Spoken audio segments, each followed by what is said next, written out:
Assalamualaikum warahmatullahi wabarakatuh. Halo, apa kabar kalian semuanya? Saya berharap semoga kalian dalam keadaan baik dan sehat. Nah, pada pertemuan ini kita akan membahas materi IPA di kelas 8 dengan materi struktur dan fungsi tumbuhan dengan submateri struktur dan fungsi jaringan tumbuhan. Apa itu jaringan tumbuhan dan bagaimana struktur dan fungsi jaringan tumbuhan? Simak dan perhatikan baik-baik. Jaringan adalah sekumpulan sel yang memiliki struktur yang sama, yang membentuk suatu kesatuan untuk memberikan fungsi tertentu. Sel-sel yang memiliki struktur yang sama akan terintegrasi menjadi suatu jaringan dan memberikan fungsi tertentu pada tubuh tumbuhan. Nah, jaringan penyusun tumbuhan dikelompokkan menjadi jaringan meristem atau jaringan embrional dan jaringan permanen atau jaringan dewasa. Lebih jelasnya, kalian bisa lihat skema jaringan pada tumbuhan. Terbagi dua, yang pertama jaringan meristem, terbagi berdasarkan cara pembentukannya, terbagi atas promeristem, meristem primer, dan meristem sekunder, sedangkan berdasarkan letaknya, terbagi atas meristem apikal, interkalar, dan lateral. Sedangkan untuk jaringan permanen atau jaringan dewasa, terbagi atas jaringan pelindung, parenkim, penyokong, dan pengangkut. Nah, mari kita ulas bersama satu persatu.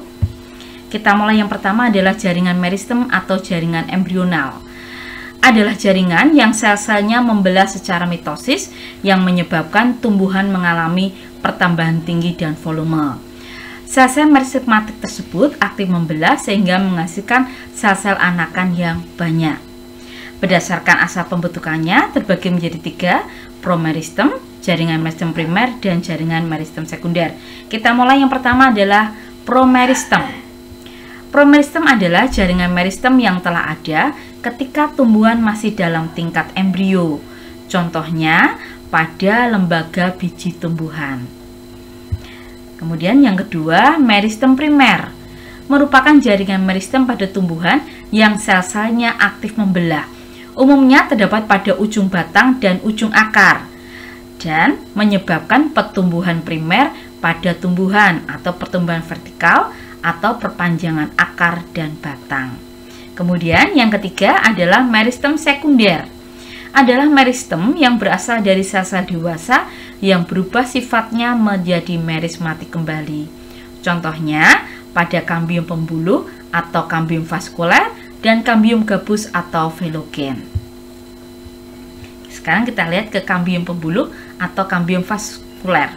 Merupakan lapisan sel-sel yang aktif membelah yang terletak di antara pembuluh angkut xilem dan floem. Banyak terdapat pada batang dan akar tumbuhan dikotil, sedangkan pada tumbuhan monokotil umumnya tidak memiliki kambium vaskuler. Aktivitas kambium ini menyebabkan tumbuhan mengalami pertumbuhan sekunder. Aktivitas pembelahan kambium vaskuler ke arah dalam membentuk xilem sekunder, sedangkan ke arah luar membentuk floem sekunder. Nah, kaitannya dengan pembuluh vaskuler tadi adalah adanya lingkaran tahun. Lingkaran tahun ini dapat digunakan untuk menentukan umur pohon dengan melihat daerah gelap terang yang terbentuk pada batang pohon. Lingkaran tahun ini terbentuk karena aktivitas kambium vaskuler yang dipengaruhi oleh musim. Saat musim hujan, banyak air yang diserap oleh tumbuhan menyebabkan pembelahan sel kambium meningkat dan ukuran selnya menjadi besar. Akibatnya terbentuk daerah terang, ya, terbentuk daerah terang. Kemudian pada saat musim kemarau, air yang dapat diserap tumbuhan sedikit sehingga pembelahannya lebih lambat. Sel-sel hasil pembelahan ini juga mengalami ukuran yang kecil dan rapat sehingga terbentuk daerah gelap pada batang. Ini daerah gelapnya ya. Sekarang kita lanjutkan ke jaringan gabus atau velogen. Terbentuk dari sel-sel mati yang dindingnya terbuat dari bahan suberin, yaitu selulosa berlemak sehingga bersifat kedap air. Jaringan gabus berkembang dari parenkim yang berubah menjadi meristematik atau disebut velogen atau kambium gabus yang akan membentuk velum ke arah luar dan veloderm ke arah dalam. Fungsinya adalah sebagai pelindung untuk keluar masuknya air dan sebagai jaringan pelindung untuk menggantikan epidermis batang dan akar yang mengalami pertumbuhan sekunder. Nah, sekarang berdasarkan letaknya, jaringan meristem terbagi atas meristem apikal, interkalar, dan lateral.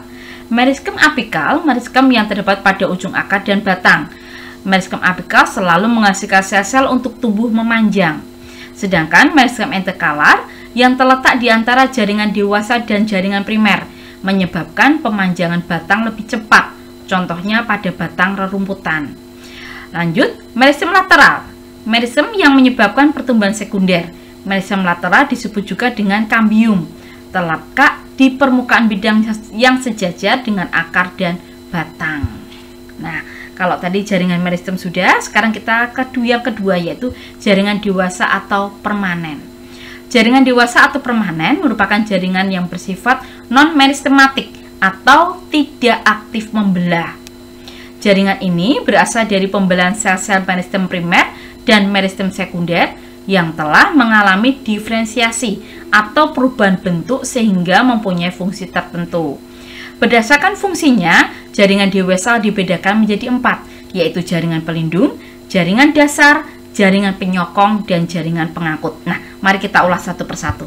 Kita mulai yang pertama adalah jaringan pelindung. Jaringan pelindung ini terdapat di seluruh permukaan luar tumbuhan, berfungsi untuk melindungi bagian dalam tumbuhan dari berbagai pengaruh luar yang merugikan, misalnya hilangnya air akibat suhu yang meningkat dan melindungi dari kerusakan mekanik.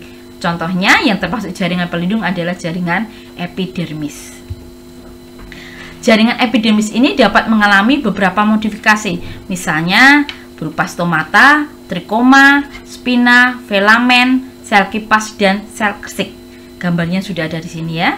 Kemudian kita lanjutkan yang kedua adalah jaringan dasar. Merupakan jaringan yang hampir terdapat pada seluruh jaringan tumbuhan. Berperan penting dalam semua proses fisiologi atau metabolisme pada tumbuhan. Contohnya adalah jaringan parenkim.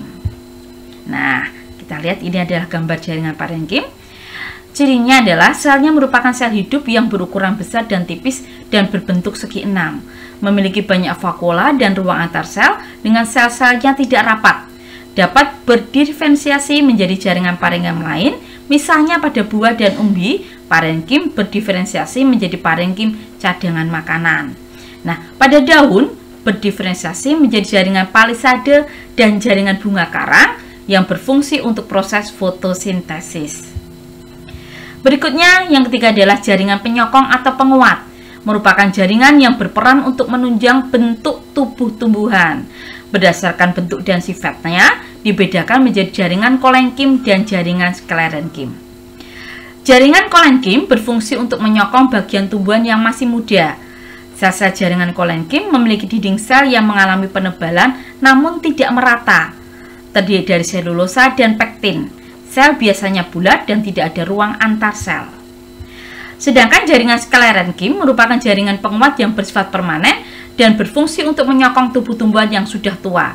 Dinding tebal dan keras, tersusun dari sel mati dan tidak ada ruang antar sel, serta dinding sel mengandung selulosa dan lignin. Kita lanjutkan. Berdasarkan bentuk selnya, jaringan sklerenkim dibedakan menjadi dua, yaitu jaringan serat atau fiber dan jaringan sklerait. Jaringan serat terdiri atas sel-sel yang memanjang, meruncing, dan tersusun membentuk benang dan ditemukan pada jaringan silem. Sedangkan jaringan sklerait terdiri atas sel-sel yang pendek dan bentuk yang tidak teratur dan ditemukan pada kulit kacang atau buah pir. Sekarang kita yang keempat, jaringan pengangkut atau vaskuler, terdiri atas silem dan floem. Nah, kita lihat di sini. Silem berfungsi untuk mengangkut air dan zat-zat terlarut di dalamnya dari akar menuju daun, sedangkan floem berfungsi untuk mengangkut makanan hasil fotosintesis dari daun ke seluruh tubuh. Nah, anak-anak, selesai sudah materi kita pada kesempatan hari ini. Semoga bermanfaat, dan sebelum kita tutup ada satu kata bijak yang semoga dapat menginspirasi kalian semuanya. Kesuksesan adalah hasil dari kesempurnaan, kerja keras, belajar dari pengalaman, loyalitas, dan kegigihan. Akhirnya, terima kasih.